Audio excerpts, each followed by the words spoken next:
வணக்கம் ஓவியா.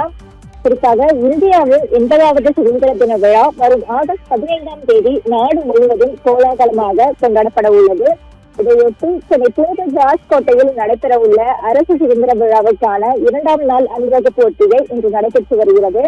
குறிப்பாக சென்னை புனித ஜார்ஜ் கோட்டையில் நடைபெற உள்ள சுதந்திர தின விழாவில் முதலமைச்சர் விஜய் தேசிய கொடியை ஏற்றி வைத்து மரியாதை செலுத்த உள்ளார். இதற்காக ஏற்பாடுகள் தீவிரமாக நடைபெற்று வரும் நிலையில் சுதந்திர தின விழாவில் 2ஆம் நாள் அணிவகுப்பு ஒத்திகை இன்று ராஜாஜி சாலையில் நடைபெற்று வருகிறது. இந்த அணிவகுப்பில் பங்கேற்கும் பல்வேறு காவல் மற்றும் பாதுகாப்பு படைப்பிரிவுகளைச் சேர்ந்த வீரர்கள் துப்பாக்கி ஏந்தியபடி கம்பீரமாக அணிவகுப்பில் சென்று மரியாதை செலுத்தும் பயிற்சியில் ஈடுபட்டு வருகிறார்கள். குறிப்பாக இதில் குதிரைப்படை, தமிழ்நாடு பேரிடர் மீட்பு படை, கேரள மாநில காவல்துறை, கடலோர பாதுகாப்பு குழுமம், சிங்கப்பெண் அதிரடிப்படை, தமிழ்நாடு சிறப்பு காவல் படை, நீலகிரி படை, கமாண்டோ படை பிரிவு உள்ளிட்ட பல்வேறு பிரிவுகளைச் சேர்ந்த வீரர்கள் ஒத்திகையில் பங்கேற்றுள்ளார்கள்.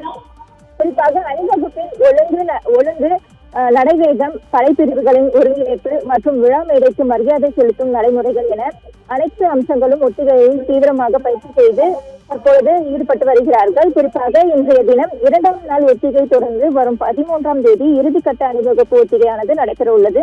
குறிப்பாக அணிவகுப்பு ஒத்திகை நடைபெறும் சுதந்திர தின விழா பாதுகாப்பு ஏற்பாடுகள் காரணமாக கோட்டை மற்றும் அதனை சுற்றியுள்ள முக்கிய சாலைகளில் போக்குவரத்து மாற்றங்கள் செய்யப்பட்டுள்ளது.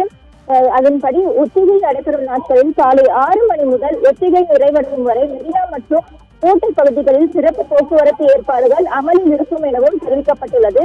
இதனால் கோட்டை மற்றும் மெரினா பகுதிகளை நோக்கி தேவையற்ற பயணங்களை பொதுமக்கள் தவிர்க்குமாறு போக்குவரத்து காவல்துறையினர் அறிவுறுத்தியுள்ளது மற்றும் மாற்று வழிகளை பயணிக்குமாறும் கேட்டுக் கொள்ளப்பட்டுள்ளது. ஓவியா.